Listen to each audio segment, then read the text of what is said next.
Hi, this is Anna, and this is Check It at the Round Table, where we discuss movies, books, music, and stuff. Today, we are discussing dating and change. Okay, peeps, as some of you know, I tried online dating again. I'd had a 2 year hiatus, not four, 2 year hiatus from dating because I found it extremely annoying. And I'm like, I don't do annoying well. I'm like, and I don't do drama well. So it's like the whole dating thing I just didn't do well. Now, I will say in the cases of what went wrong, I do not mind myself for this, although maybe I should, but I'm like, there were some big red flags that happened, and I was like, those red flags were not my fault. They were the other parties' fault. So I'm like, that was not my fault. But I'm like, it still was unpleasant enough that I was just like, shut the door, close it, don't do this. But recently I was going, I live in a beautiful place. I'm surrounded by amazing views of the planet. The food, the atmosphere, everything is so wonderful. It would be nice to share it with someone. And it's kind of funny because I was doing a lesson with one of my regular students, and he's in his 50s. He's a professional harmonica player from Japan. Awesome guy. I love doing lessons with him. But anyway, he was talking, and there's one picture of this woman in a train in one of our describing pictures section. He's like, I'm going to describe this. And this woman is young and beautiful and happy. And the only thing that would make this picture better is she looks so happy and like she's so full of joy about her life. She needs someone else to share it with her. And I'm like, I didn't say this to my student, but I'm going, well, maybe she's tried that and it didn't work out because people have all these caveats to share their lives with her. But I was like, Anna, bite your tongue, bite your tongue in half. But I'm like, that's what I find difficult about dating. Because it was like, I think it was actually on Curia this week. Because I'm like, I have never answered a question on Curia in my life. But this week I was in one of those moods, which I rarely get in. But I'm going, I have to go check and make sure ants are not eating my bread. I'll be right back. Okay, I put the bread up so it will not get eaten by ants. But anyway, I was on Curia this week. And somebody had posted a question that had remained unanswered. I'm like, I will answer this question. Not that I have the answer, but I have some statistical data I can add to Peoria. But anyway, the thing that the person asked was, why do people want to change other people in a relationship? And I was like, you know, as someone who has experienced this multiple times, now let me put it this way. It's like I put on Peoria. I was like, when I am considering dating someone, it does not occur to me to change that person in any way, shape, or form, or to change their life, or to change anything about them. It just really doesn't enter my frontal lobe.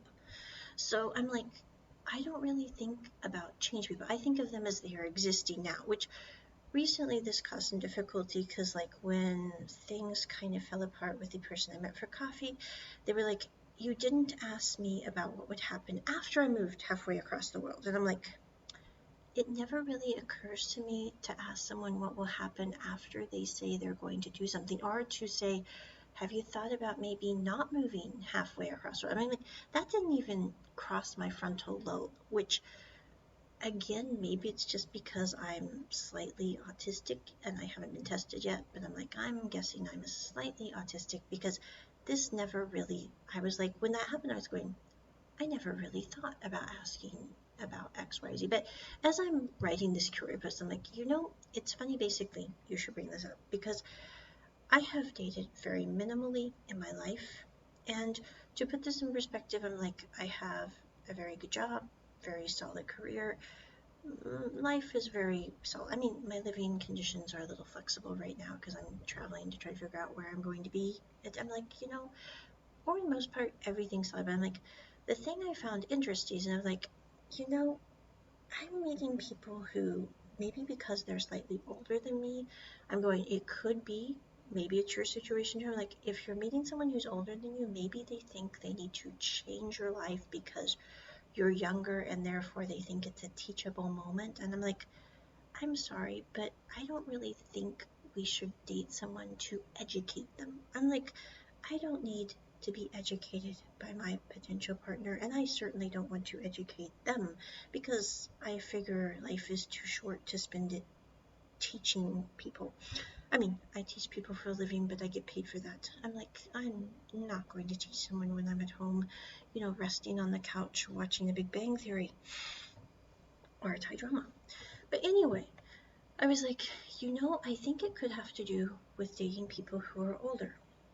But I'm like, I'm not entirely sure that's the whole thing, because I'm like, sometimes I think, especially when people are looking for their prospective mates, a lot of times you will ask someone like, what are you looking for in a mate? And they were like, I want someone who will desperately love me, or I want someone who will give me financial security, or I want someone to have children with.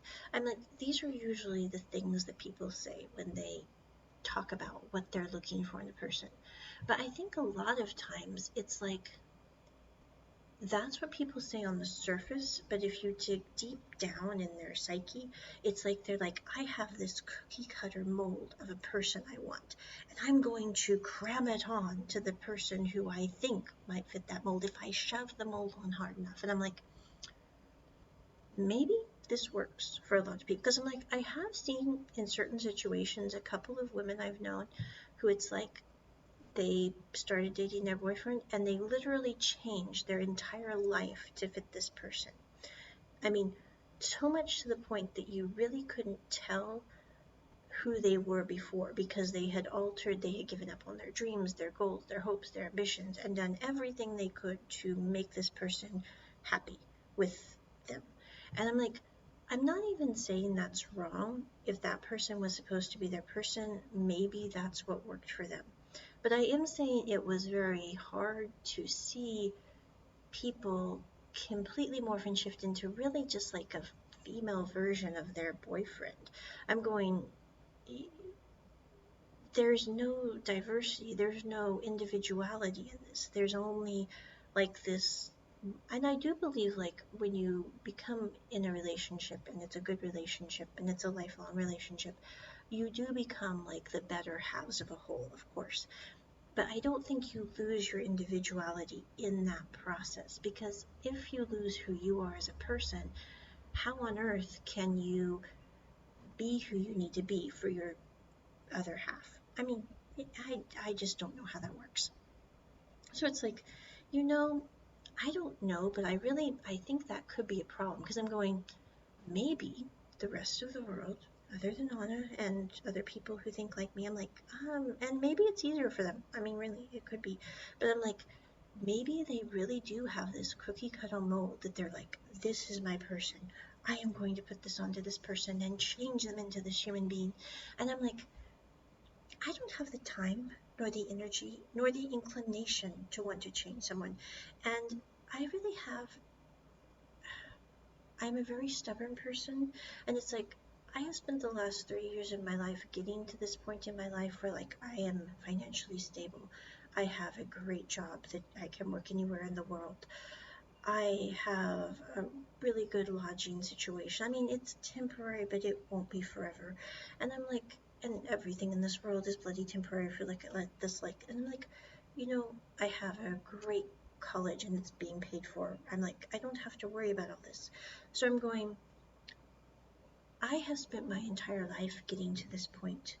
And about the time that someone who I barely know and meet for coffee is trying to change my entire life, it's not going to go well. I'm like, you know, I think that it's good to maybe suggest things if you see something as a better way, but trying to morph and change someone that you barely know is probably not the best of decisions for Anna's personality, because it's like, I will entrench myself and become like an immovable blob that's like, danger, someone is trying to alter my life in a negative way who barely knows me. This is really bad. And also I sit there and go, what kind of person do I want my kids to be around? Because I do plan on having kids, not bio kids, because that's probably not going to be possible. But I'm like, I want them to be around someone who is very awesome and open-minded and loves life. And I'm really not seeing that in the people that I have met so far.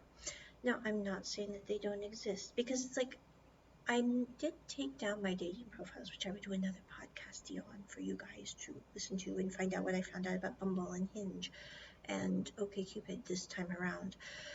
But I'm like, I did take down my dating profiles because I've decided my problem is not that I don't like relationships. That's not it at all. It's like I came to the epiphany here a couple of days ago that I was like, Anna, you would be perfectly fine in a relationship, but you hate the dating process because there is so much doubt and insecurity in it that it totally throws me off and stresses me out. Now, if I had known someone for a while and we got along really well and they liked me as I was and I obviously liked them as they are, I would have no problem being in a relationship with them. No problem at all. But the whole ambiguity of dating, the fact that you're supposed to flirt with people you barely know, which is never going to happen with me, that is a problem for Anna. So I'm like, I came to the epiphany, I'm going, that's why I've always never had a problem with arranged marriage. I'm like, a lot of people in the Western culture have a huge problem with arranged marriage. I'm like, I have no problem with arranged marriage because as long as you're going to meet the person, as long as you know them for a while, I would have no problem marrying them. And if something goes ballistically wrong, you can always divorce for the best for both parties. I'm like, it's not like there are not ways around that. And hopefully you could sort out your differences without divorcing. I'm like, that would be nice. But I'm going, that's my problem with online dating because I hate how people try to change you when they barely know you. And I'm like, I would not want to change the other person because I've thought about this several times because I'm going, every time something has gone wrong with a potential relationship on the dating app, I have broken it off. But I'm going, I have broken it off because I know that I do not want to change their life and their life's direction. And I also know they really want to change my life and my life's direction. So I'm like, that's why I've broken off because I'm going, I really want the best for everyone that I meet. I'm going, I am obviously not the best, or you would not be trying to change my life. And I know I am not the best for you because you want to do X and I don't want to do X. And this is not going to be a good fit for us long term. And also, I sit there and go, these are not the kind of people who I want to be the din dad to our kids. I'm like, no, they're not din dad material. They're, I don't know. Someone else is perfect. We'll just say it that way. So I'm going, that's what I found out. Now, I did find it interesting because I was reading a couple articles online. One was by a woman who was actually way more angsty than I am after the dating experience because she's like, flirting is annoying, especially if you're doing it with people you're not familiar with. Now, I will say, if you were in theory with your person for a long while, I can totally see flirting with them because they're your person and they know you and you know them. Although I will say my idea of flirting is totally different from most Western ideas of flirting. It's like my idea of flirting would be to get them an eclipse hoodie, which I do not expect them to wear in public, but they would know that I got that hoodie for them because I think it has special meaning and they would understand the meaning behind it and probably think that's a cool thing. I mean, it might take some getting used to for them, but I'm like, they would get the hoodie thing. And I'm like, or sitting with them on the couch after knowing them for like literally 6 months to a year and going, would you like to watch The Untamed? Which means that I think our relationship would last like, 45-minute episodes of a Chinese drama that would probably require subtitles for them, maybe, unless they spoke fluent Mandarin, and then it would not require subtitles. But I'm like, about martial arts, which I'm going, that has a bit of BL in it too. So I'm like, it would take a strange person to want to date me. But I'm going, they would never be bored. They really wouldn't. I'm like, I'm always doing something interesting. I'm going, that is my idea of flirting with someone. I'm like, Eclipse Hoodie, The Untamed, 45-minute episodes for 45 episodes. And if I felt particularly flirtatious on rainy days, there would be warm Hot Pockets in their pockets of their coat. I'm like, And this is why I probably won't ever date. I'm going, yeah, yeah, I'm a weird one. But anyway, I'm like, it occurred to me here about 2 days ago. I'm like, I like my life. The whole point of me trying to date is because I really like life. And I'm like, it's so wonderful. It's so beautiful. It would be wonderful to share it with us. My student pointed out with the woman in the train going on her adventure. I'm like, it would be so cool to share this with someone. But I'm also sitting there going, people want to share everything with caveats. And I'm going, I guess maybe I have my own caveats in the fact that I don't want to like alter my life for someone that I've just met off for coffee. I'm like, I'm kind of like the story about the with a song called Life Was a Willow, where they say, I'm okay with you wrecking my plans if you're the right person, but I'm like, I'm not okay with you just meeting me and saying I want to just wreck your plans. I'm like, that is not a good way to, try to speak to me as a humanoid. But I'm going, I was sitting there 2 days ago and I'm like, the profiles are going down. Now, I am still talking to a person I met on Hinge. They're very nice, and like, I really don't know where that's all going to lead. And at this point, I'm like, maybe, even if we're just able to be friends, I'm like, the world, I'm good with having more friends. I'm like, and I met a couple people on Bumble who I'm like, we're never probably going to ever date, but we're friends and we chat about things that we find interesting, not romantically at all. But I'm like, it's weird. But sometimes you meet people in the most odd ways, and it's like, it's okay. I'm like, it's a weird world. But I'm going, I was sitting here about 2 days ago, and I'm like, I like life. I like life right now. Everything is really good right now. I'm like, and I was sitting there going, the whole dating thing is really just an emotional, stressful drain. And I don't think that's what it's supposed to be if it's really supposed to happen. So I'm like, I'm done with the dating apps. I'm not going to try that again. I'm like, now I'm not saying I will not date someone sometime in the future. It could happen if they don't try to like put a box on me or, you know, say something that makes me come terribly unhinged, which takes a lot for me, but it happens on occasion. I'm like, yeah, it can happen. You can say something that can make me come unhinged, like um, Blade Runner being your favorite sci-fi movie, or the terrible orc in Lord of the Rings being your favorite character. I'm like, that happened on a couple of dating apps. I was like, I've never really ghosted people, but I really didn't have a good answer for that one. So I was like, bye-bye. Silence is a good answer. But anyway, I'm going, life is good. If someone is supposed to share this life with me and I'm supposed to share their life with them, it will work out.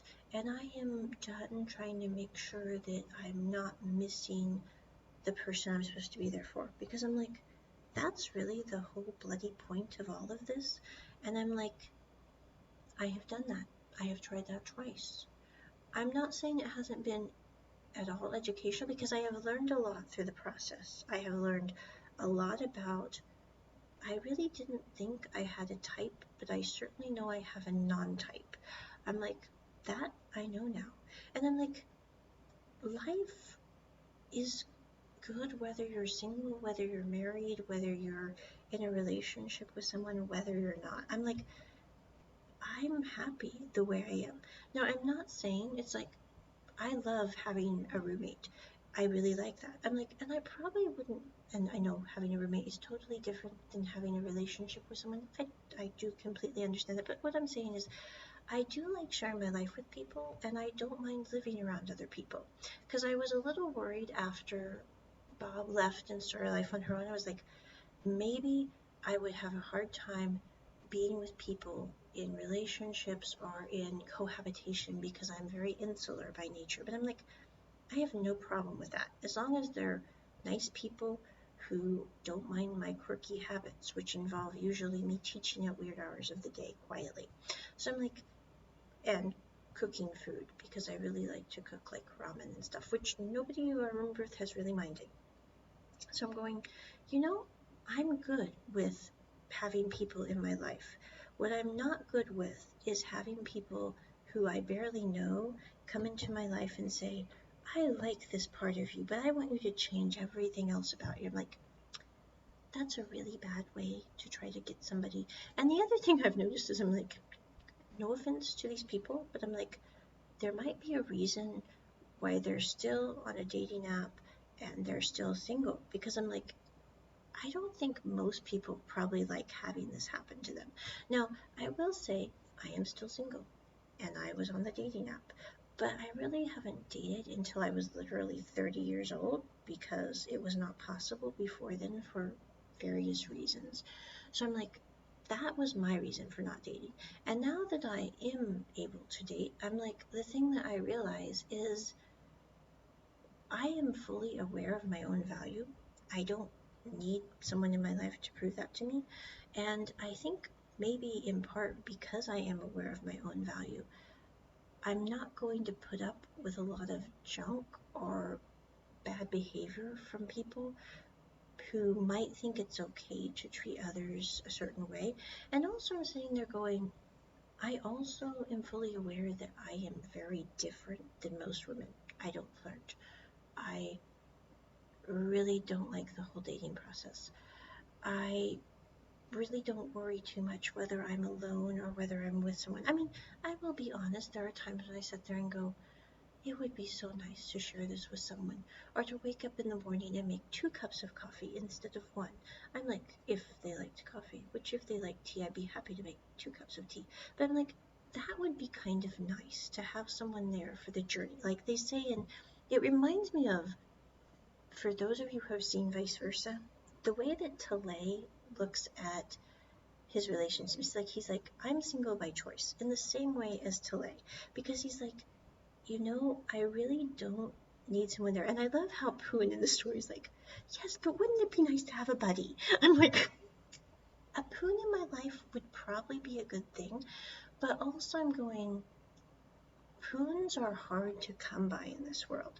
So I'm like, if I spend my entire life without a Poon in my life, I'm like, or like, I don't remember, but I'm really like Talay in, except I'm not whiny like Talay can be in Vice Versa. And I'm also really like, it's my favorite IBL series and I cannot think of the name. Nanon's character in Bad Buddy. It's been a long week, peeps. I've been working like literally 9.5 to 10 hour days. But anyway, Nanon's character in Bad Buddy. Pran. Yes, Pran. I'm really like Pran. So it's like, it would probably be really healthy to have someone who is like a Poon or a Pat in my life, and for me to be there for them because it would balance each other out.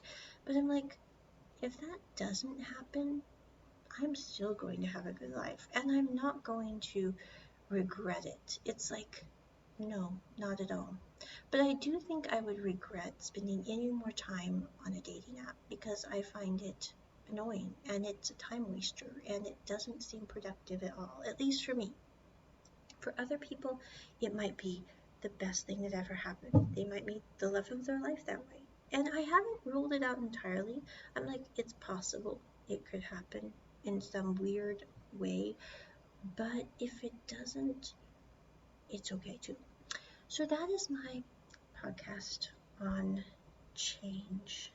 And I'd be very curious to know, like, the people who are listening to this, if you would like to drop us a line.